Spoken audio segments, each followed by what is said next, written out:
raconter cette histoire dans laquelle vous allez tous d'une manière ou d'une autre participer, vous allez voir, mais je vous préviendrai à l'avance quand ça sera votre tour. D'abord, on a besoin de Joseph et Marie. Est-ce qu'on a Joseph et Marie quelque part par là? Vous savez, Joseph... Pardon? Ils arrivent de loin, ils arrivent de loin. Et je crois qu'on leur a offert une smart box pour aller dans un spa. Ils sont peut-être au spa pour l'instant. Ils se préparent. Il y a des bouchons en arrivant.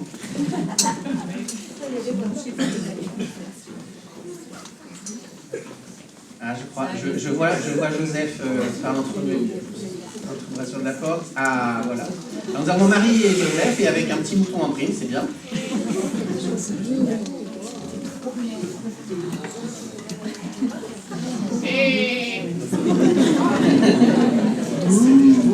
Il y a un peu en haut. Allez, c'est un peu lourd. Hein.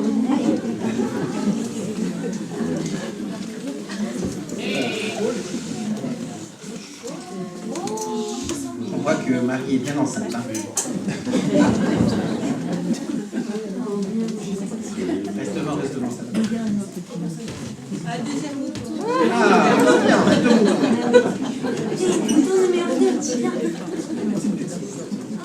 Alors, je lis le texte. En ce temps-là, l'empereur Auguste donna l'ordre de recenser tous les habitants de l'Empire romain.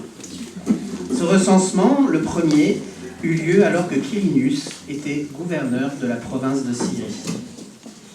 Tout le monde allait se faire enregistrer, chacun dans sa ville d'origine. Joseph et Marie, eux aussi, partirent pour Nazareth. Alors, pour partir, ils ont besoin d'équipement. Joseph a besoin de son bâton de marche. Et bien sûr, Marie, elle est enceinte, alors il lui faut une monture.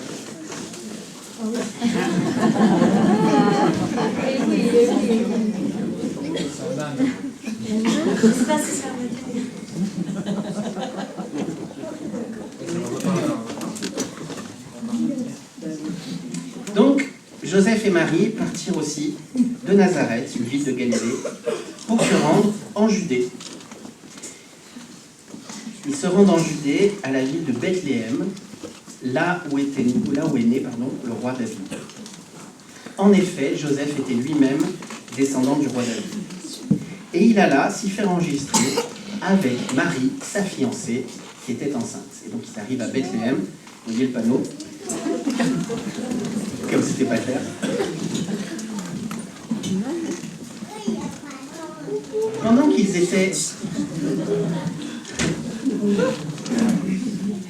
qu'ils étaient à Bethléem, le jour de la naissance arriva.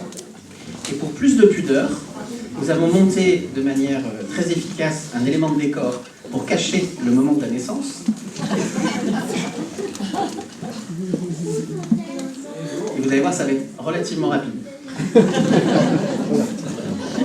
Celles qui est parmi nous qui ont déjà eu des enfants vont me dire « c'était pas très réaliste. Hein. »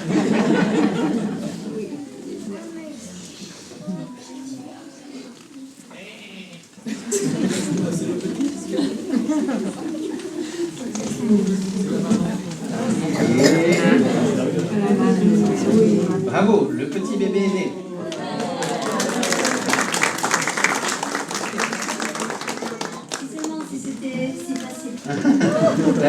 La maman et le bébé se portent bien. Donc, Marie mit au monde un fils, son premier-né. Elle l'enveloppa de lange et le coucha dans une mangeoire, parce qu'il n'y avait pas de place pour eux dans la salle destinée aux voyageurs. Et là, je vais demander aux personnes qui sont là de ce côté-là de nous faire un petit peu d'ambiance, parce qu'a priori, il y avait des animaux autour.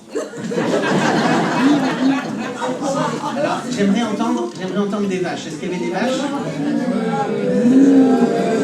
il y avait des vaches. Est-ce qu'il y avait un âne?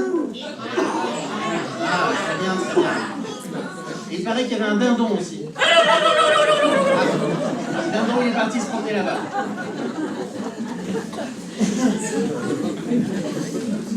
Dans cette même région, et là attention, ça va être à vous, tout ce qui est de ce côté-là. Dans cette même région, il y a des bergers, donc c'est vous les bergers. Les bergers, ils gardent les troupeaux dans la nuit, mais ils s'endorment un petit peu quand même. Donc pour l'instant, vous êtes assoupis.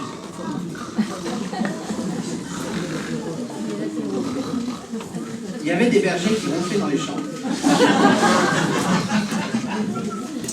pour garder leur troupeau. Des anges du Seigneur leur apparurent et la gloire du Seigneur les entoura de lumière. Donc on a besoin des anges. Il y en a un qui va aux toilettes. Les anges aussi vont aux toilettes. Les anges.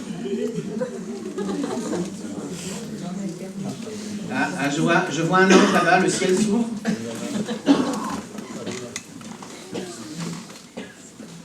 Ah. Voici donc les anges. Qu'est-ce qu'ils sont les anges? Donc, les anges apparurent aux bergers qui étaient en train de dormir et ils les illuminèrent de la gloire du Seigneur.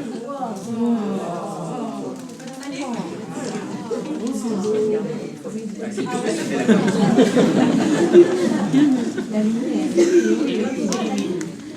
Et c'était tellement lumineux que les bergers eurent peur. Mais les anges leur dirent, n'ayez pas peur. N'ayez pas peur.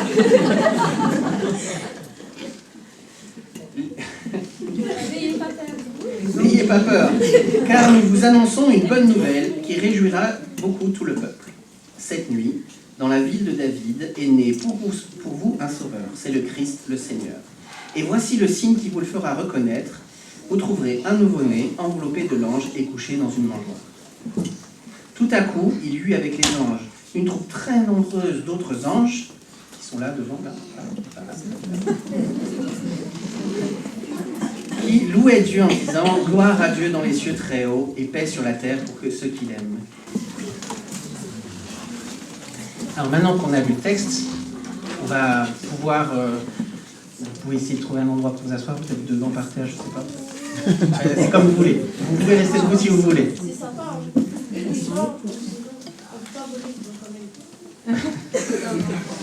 Comme tu le sens.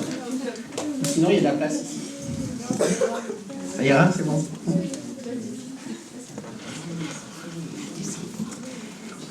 Le risque avec, maintenant qu'on parle de la deuxième manière de fêter Noël, cette manière qui est ancrée dans ce récit historique de la naissance de Jésus, le risque avec cette deuxième manière de fêter Noël, c'est de la fêter un peu comme la première.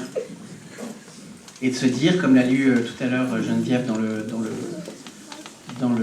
petit poème, on est content que ça arrive, une fois que c'est là, on est content de le fêter, puis une fois que c'est fini, on attend l'année prochaine que ça revienne, parce que c'est sympa, parce que c'est un bon moment. Mais malgré tout, peut-être que pour ceux qui organisent, ou par exemple pour ce culte, pour Geneviève, c'est aussi un peu de stress, pour les musiciens qui se lèvent un peu tôt le dimanche matin pour venir répéter, c'est quand même tout un peu de travail, et on fait ça chaque année, c'est un peu une tradition.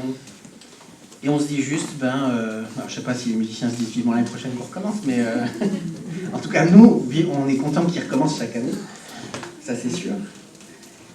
Mais on peut passer à côté, dans la répétition, on peut passer à côté aussi du message. Et alors que la première manière de fêter Noël devrait être centrée plus sur le partage, sur l'accueil, sur penser aux autres, sur penser à ceux qui peut-être sont seuls pour les inviter, ou je ne sais pas.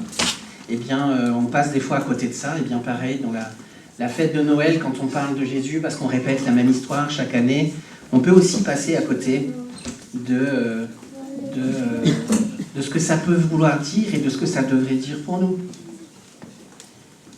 La simplicité du message est trompeuse. Le message est très simple, l'histoire on la connaît tous. C'est rare les gens dans la société dans laquelle on vit, même des chrétianisés, qui ne connaissent pas le message de Noël, qu'est-ce qui s'est passé à peu près, Marie, Joseph, la naissance du bébé Jésus. Mais la simplicité du message est assez trompeuse en réalité.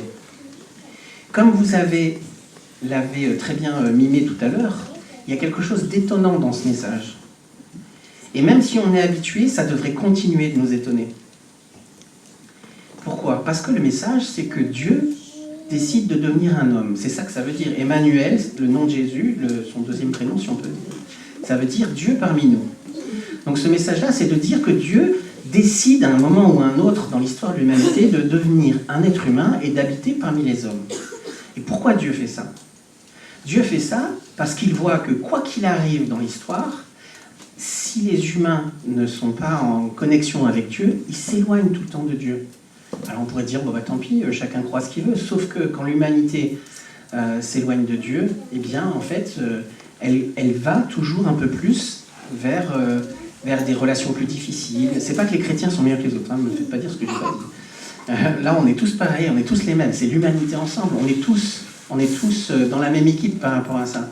C'est que l'humanité, elle a besoin de Dieu, et que l'humanité, elle a tendance à laisser Dieu au loin, le plus loin possible, et à vivre les conséquences de la destruction des relations, la destruction de la planète. Et donc si on se dit que Dieu décide un jour de venir et de devenir un être humain, pourquoi Dieu n'arrive pas en colère? Pourquoi il n'arrive pas en disant « mais je vous ai donné tout ça, et regardez ce que vous en faites ». Vous bouffez le nez, vous ne pardonnez pas, vous détruisez tout ce que vous faites, au bout d'un moment, même si on ne veut pas, qu'on le veuille ou non, juste être présent dans notre société fait qu'on participe à la destruction de la planète. On n'y peut rien. À moins d'aller vivre dans une grotte et de tisser soi-même ses vêtements avec les herbes qu'il y a autour de nous, à moins de faire ça, on ne peut pas ne pas participer. Et même si on participe moins que les autres, parce qu'on fait attention, on participe quand même.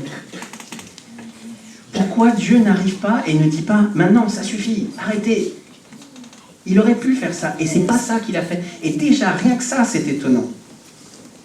Mais écoutez ce que Dieu dit dans le livre d'Osée, au chapitre 11. « Quand mon peuple était jeune, je l'aimais, dit le Seigneur. Je l'ai appelé, mais ils se sont détournés. Pourtant, peut-on imaginer que je t'abandonne et te trahisse ? Une telle décision me bouleverserait. L'émotion serait trop forte.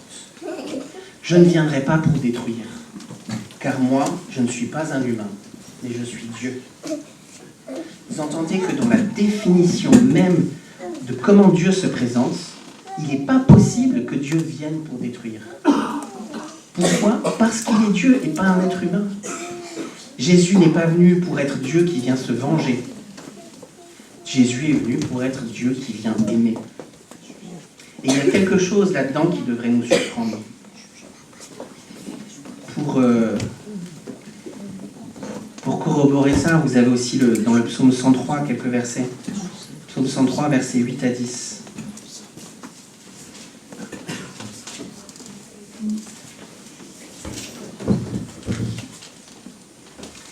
Le Seigneur est plein de tendresse et de bienveillance. Il est lent à la colère et d'une immense bonté. Il ne fait pas constamment des reproches. Il ne garde pas éternellement rancune. Il ne nous a pas punis comme nous l'aurions mérité. Il ne nous a pas fait payer le prix de nos fautes. On pourrait avoir envie de dire « Oh là là, mais de quelle faute qu'il parle. Moi, j'ai pas envie qu'on me dise que je fais pas tout bien. Puis de toute façon, on est tous pareils. Je suis pas pire qu'un autre. » Et dans un sens, c'est vrai. On est tous pareils et on n'est pas pire qu'un autre, ni meilleur d'ailleurs. Mais pouvoir regarder en face le fait qu'on n'est pas capable d'aimer parfaitement et qu'on se fait du mal quand même, malgré tout. Même si on ne le veut pas, on se fait quand même du mal.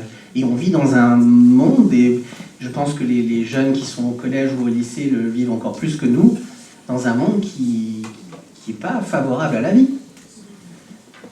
Où on se juge, où on se critique, où on peut des fois s'en prendre plein la tête pour aucune raison. Et puis du fond de nous, il y a quelque chose qui a envie de réagir, qui a envie de répondre. Mais Dieu n'est pas comme nous. Dieu, quand il voit tout ça, bien sûr qu'il n'est pas content. Bien sûr qu'il est triste. Et il décide de venir, et il décide de venir comme un petit enfant. Pas comme un géant qui viendrait répandre le feu et la foudre sur la terre. Ce message, il est étonnant pour cette raison-là déjà, mais aussi pour une autre raison. C'est que ce message, c'est un message à recevoir. C'est pas seulement un message à connaître et comprendre. Et là, je parle à tout le monde. Je parle ceux qui sont ici ce matin et que je ne connais pas, alors je ne sais pas si vous allez régulièrement dans une église, peut-être ou pas, mais peut-être n'y allez-vous jamais. Ou peut-être venez-vous une fois ou 2 fois par an, ou peut-être venez-vous tous les dimanches. Ça ne change rien. La particularité de ce message, c'est que même si on connaît bien, il doit être reçu et reçu encore. C'est pour ça qu'on peut le répéter chaque année et que c'est toujours différent. C'est pas que le message change, c'est que moi je change et que moi ce message va me rejoindre de manière différente chaque année. Parce que c'est un message qui produit du fruit et qui est fait pour produire du fruit. Et de notre part, ça nécessite de lui faire une place, une petite place en plus chaque année. Pour imaginer ça, je ne sais pas si on a trouvé... Geneviève, tu as trouvé? Est-ce que tu peux les distribuer ou demander aux enfants de les distribuer, s'il te plaît? Ah ben voilà. Ils ont bien fait de rester là. Alors, vous allez reconnaître que ce sont des haricots blancs. Mais les haricots blancs, c'est une graine. Un haricot blanc, c'est une graine. Alors, je ne sais pas si ceux-là, on peut les planter et que ça pousse, mais je ne vois pas de raison. S'ils ne sont pas de précuits, ça devrait aller. L'institutrice me dit que c'est bon, on peut le faire.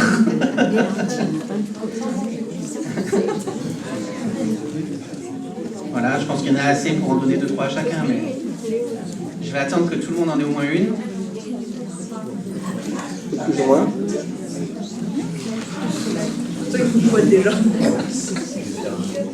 Alors nous avons des jardiniers parmi nous, des jardiniers émérites qui savent très bien ce que c'est une graine. Et je pense que d'ailleurs la plupart d'entre vous, vous savez ce que c'est une graine. Si vous ouvriez la graine, peut-être que, je ne sais pas si elles vont peut-être pas être faciles à ouvrir, mais si vous l'ouvriez, vous verriez qu'il y aurait 2 morceaux. Et entre les 2 morceaux, il y a ce qu'on appelle le germe.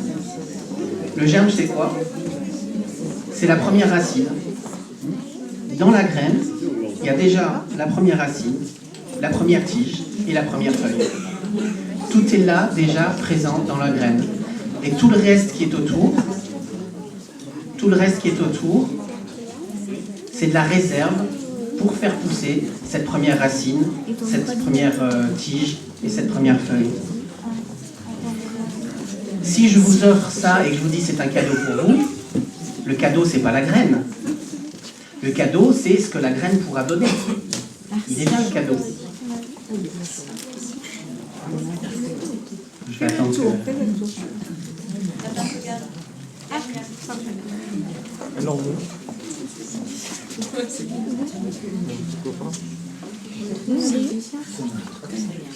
C'est bon, tout le monde a sa graine?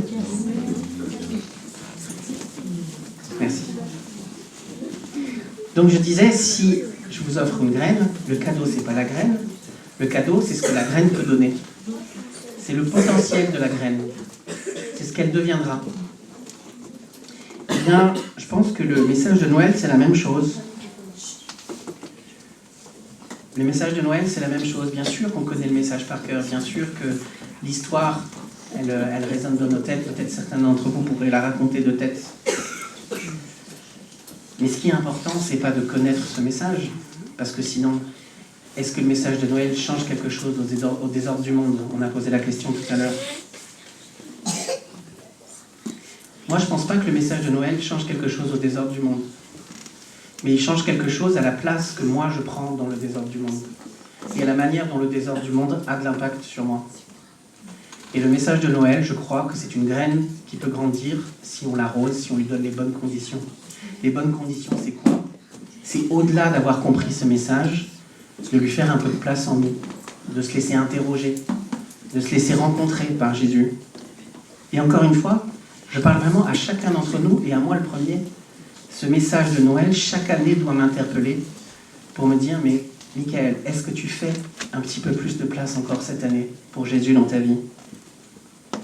Si on prend soin de ce que Jésus nous offre, si on l'accueille dans nos vies, si on lui parle, si on médite ses paroles régulièrement, si on lui fait confiance, eh bien c'est comme recevoir une graine que l'on plante et qui portera du fruit. Si on reçoit Jésus comme il se présente à nous, d'abord comme un petit bébé, puis un adulte, puis un ami, un sauveur, un Dieu aimant, c'est planter une graine dans notre cœur qui grandit chaque année et qui contient déjà la première tige, la première feuille, la première racine. Et donc ça va devenir un petit buisson, puis un arbre, et il finira par porter des fruits dans nos vies. Je pense que c'est ça qu'il faut qu'on fasse cet effort chaque année de dépasser la tradition et l'habitude pour revenir à ce qui peut vraiment avoir de l'impact dans nos vies. Et pour revenir à ce qu'est vraiment le sens du Noël qu'on fête ensemble de manière religieuse et qu'on puisse le relier avec la fête de famille, avec cette fête où peut-être c'est pas nécessaire de dépenser autant d'argent, peut-être on peut diminuer le montant des cadeaux, le limiter, en faire moins, offrir des cadeaux où on va passer du temps avec les autres. Moi c'est ce que je fais avec mes neveux. La famille, la femme de mon frère, ils sont relativement aisés, donc mes neveux ils ont tout ce qu'ils veulent. Ils n'ont pas besoin que je leur achète un truc en plus, une voiture ou je sais pas quoi. Donc je leur offre du temps avec moi. Je leur offre un week-end avec moi, on va aller faire ceci, on va aller faire ça. Ça change, c'est différent, c'est relationnel, c'est humain, et ça fait plaisir aussi. Alors le plus petit, il a du mal à comprendre, mais quand il y est, ça lui fait plaisir. Il aurait préféré un jeu ou un truc. Mais ça vient, ça vient. Et aussi, Noël, c'est aussi le moment où on peut se souvenir de ceux qui sont seuls. Si vous connaissez des gens seuls, pourquoi ne pas les inviter? Pourquoi pas ne pas partager avec les autres? Que le message de Jésus qu'on fête dans la fête religieuse puisse nous donner à nous aussi d'avoir envie de donner et d'être généreux avec les autres pour la deuxième partie de cette fête. Je voudrais terminer avec ce texte dans l'évangile de Luc. Quand Jésus a été en âge de se faire circoncire selon la tradition juive, c'est-à-dire au bout de 8 jours, ses parents l'ont emmené au temple. On ne va pas faire la circoncision ici, il faut rassurer. On va être là aussi public. Il dort encore. Il dort encore. C'est pas le moment alors. Il y avait un vieil homme qui était là devant le temple. Un vieil homme qui aimait Dieu de tout son cœur et qui toute sa vie avait attendu de voir un jour celui qui manifesterait l'amour de Dieu dans le monde. De voir un jour Dieu devenir un petit bébé. Et quand Siméon reçut dans ses bras le bébé Jésus, il a béni Dieu en disant « Maintenant, ô Maître, tu as réalisé ta promesse. Tu peux laisser ton serviteur aller en paix, car j'ai vu de mes propres yeux ton salut, ce salut que tu as préparé devant tous les peuples. C'est la lumière qui te fera connaître aux populations et qui sera la gloire de ton peuple. » Amen. Qu'on puisse chérir de cette manière-là, être reconnaissant à Dieu de cette même manière, de ce cadeau qui nous fait à Noël de devenir un être humain, de vivre parmi nous et de vouloir entrer dans nos vies.